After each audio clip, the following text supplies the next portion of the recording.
You're listening to musician, author, and educator Bobby Borg, breaking down music, business, and marketing basics so they stick.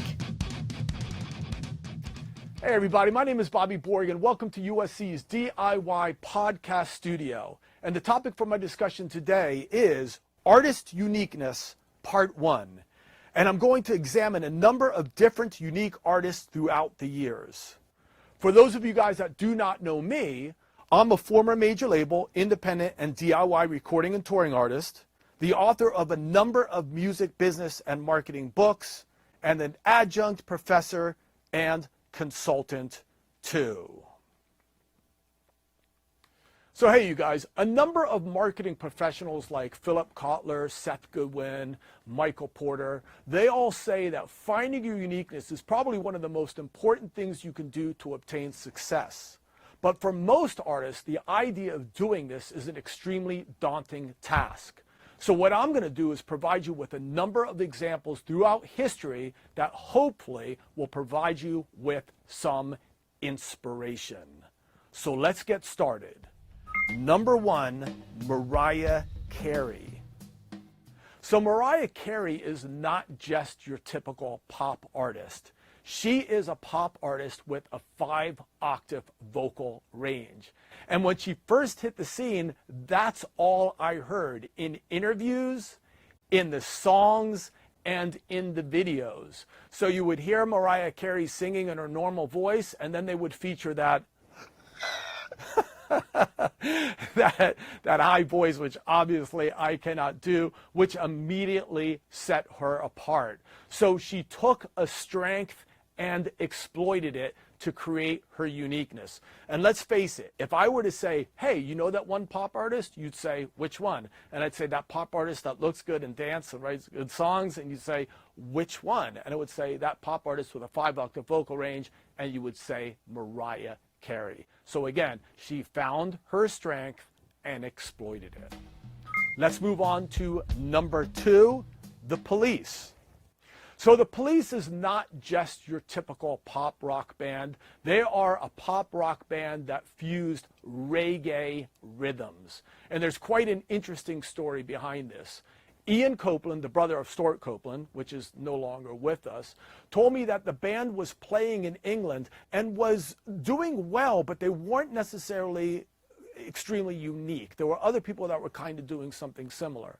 But when in the United States, Eric Clapton came out with a cover of the reggae song by Bob Marley, I Shot the Sheriff, and it blew up, the Police spotted an opportunity.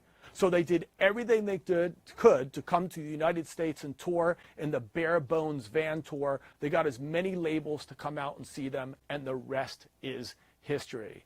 So let's face it, when you listen to the Police, you can hear Andy Summers doing the upbeat strumming on the guitar. You can hear Stuart Copeland landing on the upbeat of 2 and the upbeat of 4 and just doing very intricate reggae type rhythms with a pop feel. So very, very unique. So here's an example of a group that essentially took advantage of a geographic location that was not yet really being served and exploited it and found their uniqueness. Let's move on to number 3, Flogging Molly. So Flogging Molly isn't just your typical punk band. They are a punk band that fuses traditional Irish roots. So when you think of punk, you think of Black Flag, Flipper, Dead Kennedys, etc. But Flogging Molly's takes elements of traditional Irish music, the subject matter, the folky subject matter, the phrasing, and puts it to a 2-beat, essentially fast punk feel. So very unique. So if I were to say, hey, you know that one punk band? You'd say, which one? And I go, that punk band that fuses traditional Irish roots, you would immediately say Flogging Molly's. Now, some might say Dropkick Murphys, but like who else, right? So in other words, they essentially took elements of a certain country, blended it in with punk music to create something new. So something to think about. Let's move on to number 4, Shakira. So Shakira is not your typical pop artist.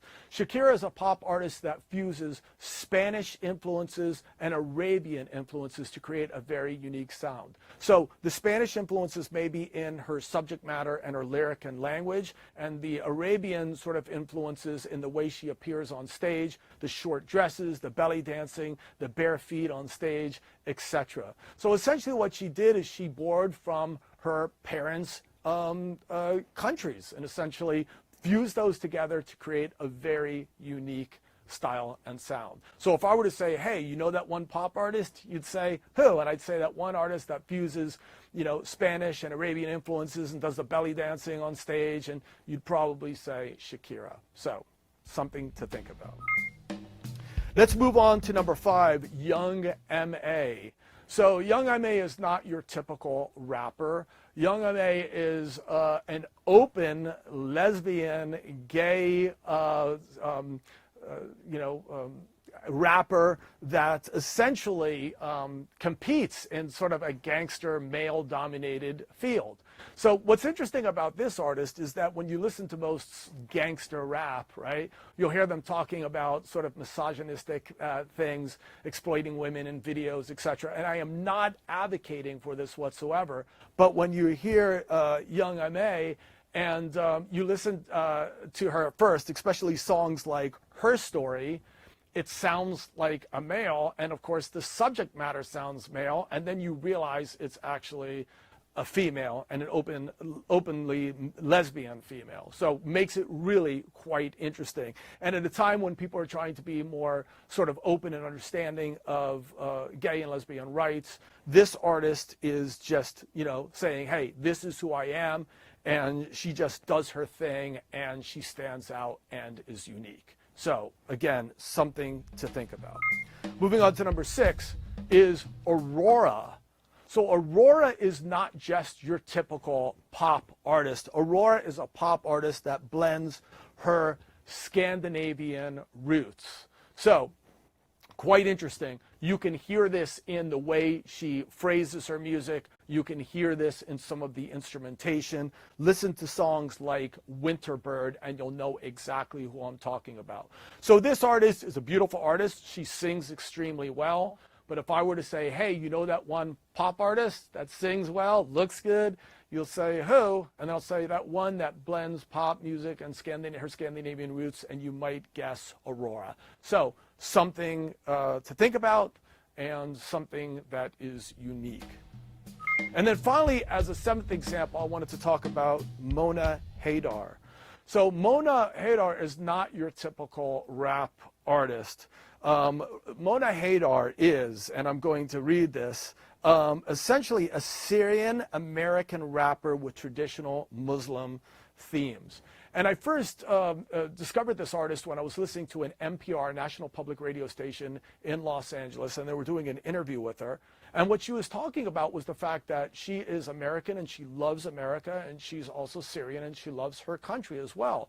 And she's upset that throughout her young years in school, people were very confused about sort of her Muslim religion and the clothing that she wore. So check out a song that she wrote called Wrap My Hijab, and you'll see exactly what I'm talking about. So this artist is attempting to break down stereotypes and misunderstandings about her religion, which really makes her, especially in the times that we're in right now, extremely unique.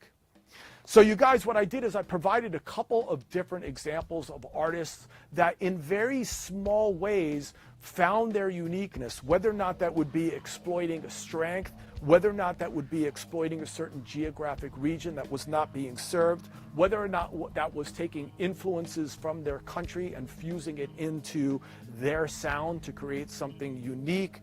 These artists all found a niche in the marketplace, and you can do that too. What I'd like you guys to do is I'd like you guys in the comments to leave me a couple examples of who you think have been unique throughout the years. And I want to remind you guys that all of these tips are available in my book, Music Marketing for the DIY Musician. That's now in its 2nd edition. It's not the gold cover, it's the pink cover, so please check it out. So hey, you guys, my name is Bobby Borg, and I'm just trying to break down music, business, and marketing basics so that they stick. Please make sure to check out additional clips. And as I always say, you guys, peace, and thanks for watching.